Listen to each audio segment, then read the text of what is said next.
So I had an upstairs neighbor who is actually a singer from Scotland, and when she heard me practice the hurdy-gurdy through the floor, she actually thought it was somebody playing the bagpipe.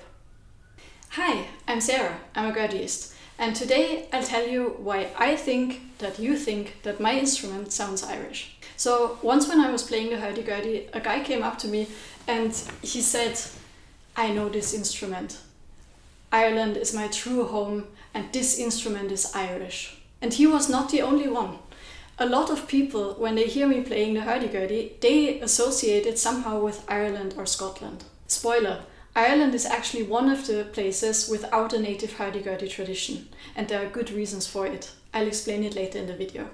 At first I was really confused by this. I don't have Irish family or anything, but my parents were quite the folk music fans, and so when I was little we would actually go to Irish folk festivals, we would celebrate St. Patrick's Day, we would listen to Irish CDs, and when I was 11 years old I discovered sean-nós music, and I've been listening to sean-nós ever since. That is an ancient Irish traditional music style. Sean-nós had a big musical impact on me.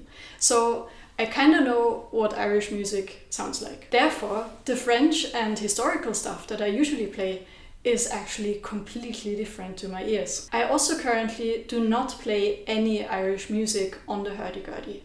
Nor does the hurdy-gurdy have a traditional native place in Irish music. Before I tell you why I think that is, let's first start with why people associate my instrument with Ireland or with Scotland.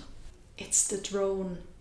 I have strings on my instrument that create an ongoing sound while I play a melody on top of it, and that ongoing sound is called a drone, and therefore the music I play on the hurdy-gurdy is drone music. Guess which other instrument is a drone instrument as well? The bagpipe. Exactly, the bagpipe. The hurdy-gurdy can be loud, it can be squeaky, and it has a drone. No wonder that people think of the bagpipe when they hear it. Actually, gurdies and bagpipes make a dream team. Together you can fill a town square with dancers and dance music, and you need no amplification whatsoever. And bagpipes are associated a lot with Scotland and with Ireland, where they are both played a lot. I believe that this is the reason why people think of Ireland and Scotland when they hear me play the hurdy-gurdy. However, playing actual Irish music on the hurdy-gurdy is really difficult.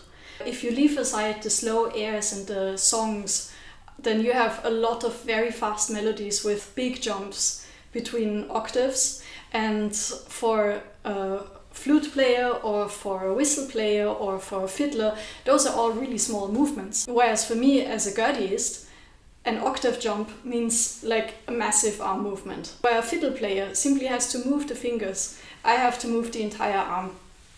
And that makes landing a big jump at speed very difficult. Of course you can do it, but yeah, it takes a lot of practice. However, there's one way in which I use Irish traditional music every day in my hurdy-gurdy practice. When I warm up my right hand, I will always trumpet along to a slow jig, so I can practice, among other things, to place the emphasis on each of the different coups. Congratulations! You made it to the end of this lengthy attempt to detangle Irish music, Scottish music, drone music, and hurdy-gurdies and bagpipes. If you enjoy nerding out together about this rare and precious instrument, please do subscribe and stay tuning.